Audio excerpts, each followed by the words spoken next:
Hello viewers, আসসালামু আলাইকুম। তো আবারও ফিরে এলাম পাটিসাপটা পিঠার রেসিপি নিয়ে। তো পিঠাটা রেস্টে রেখেছিলাম রোলটা। তো এই তো পিঠা ভেজে নিচ্ছি এক এক করে। অনেকগুলো পিঠা অলরেডি আমার ভাজা হয়ে গেছে। পাশে দিতে হবে বলে তাড়াতাড়ি করে বানাচ্ছি।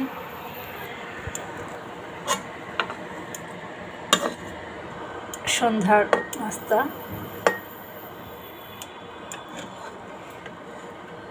এই যে পাটিসাপটা পিঠা খুব সুন্দর বানাতে পারি না, যেমন পারে তেমনই বানাই।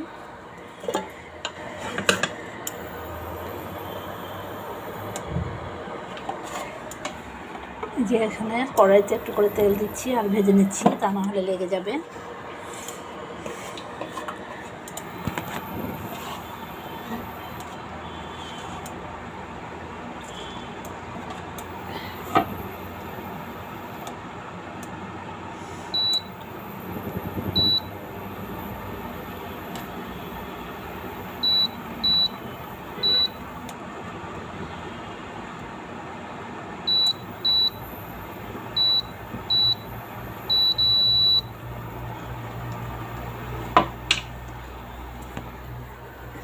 ভিউয়ার্স একটু দিলাম। এই যে এখন পুর দেব। ভিতরে পুর হিসেবে দিচ্ছি আমি চালের গুঁড়ির কিসা।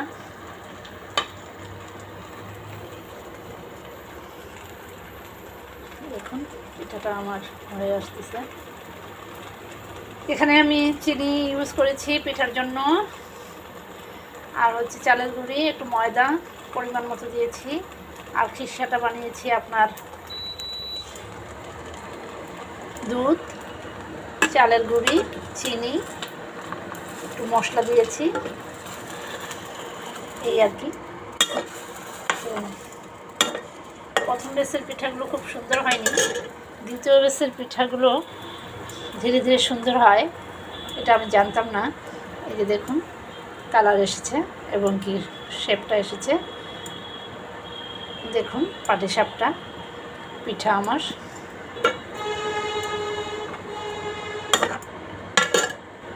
এই পাটিসাপটা পিঠাটা আমি বছরে বছরে বানিয়ে থাকি। শীতের সময় পিঠা না খেলে কি হয়, তাই আমি পিঠা বানাই, যেমন পারি তেমনই বানাই। খুব সুন্দর হয় না, তারপরেও চেষ্টা করি। এই যে দেখুন এবারে পারফেক্ট হয়েছে পিঠাটা আমার।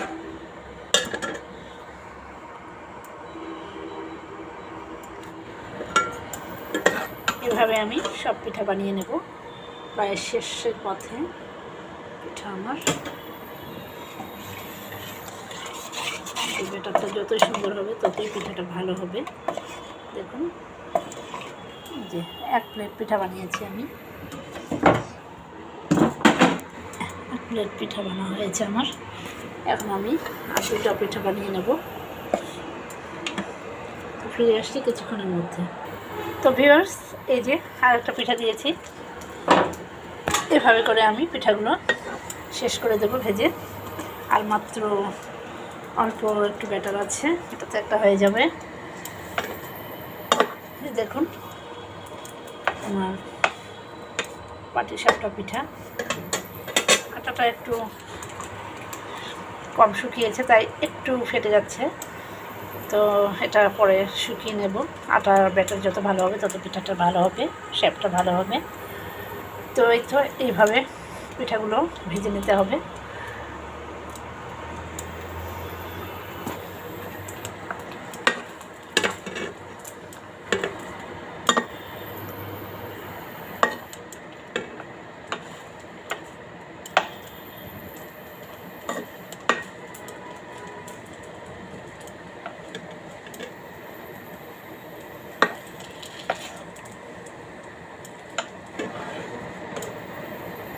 হয়ে গেল আমার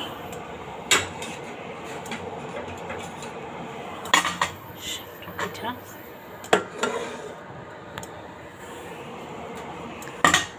একটু দিয়ে দেবো।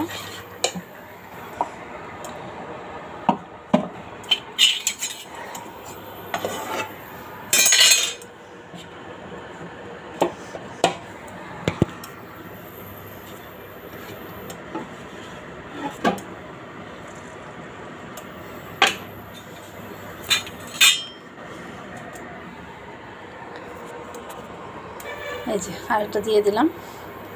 পিঠাটা আমার এখনই হয়ে যাবে। তো এভাবে করে পিঠাগুলো ভেজে নেবেন, মেহমান আসলে পরিবেশন করবেন।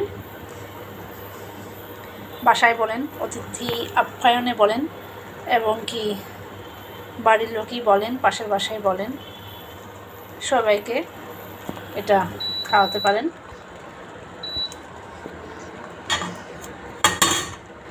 এখন আমি ব্যাটারটা দিয়ে দেব, সরি আমি খিসাটা দিয়ে দেব।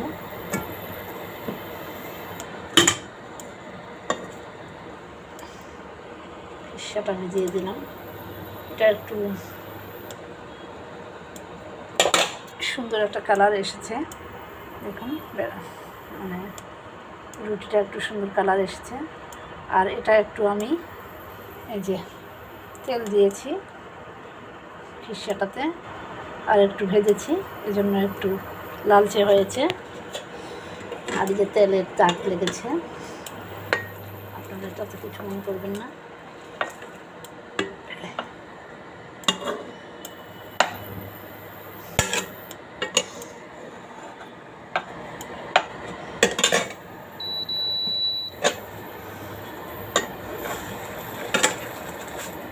এটা অল্প আঁচে ভাজতে হয়, বেশি আঁচ দেওয়া যাবে না, পুড়ে যাবে। এই জন্য আঁচে আঁচে ভেজে নিচ্ছি আমি।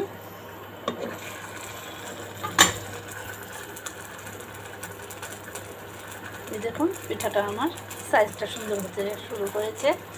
এই যে পিঠাগুলো এইভাবেই ভেজে নেবেন, যার যার ভালো লাগে তারা বানিয়ে খেতে পারেন, যারা জানে না তাদেরকে জানিয়ে দেবেন।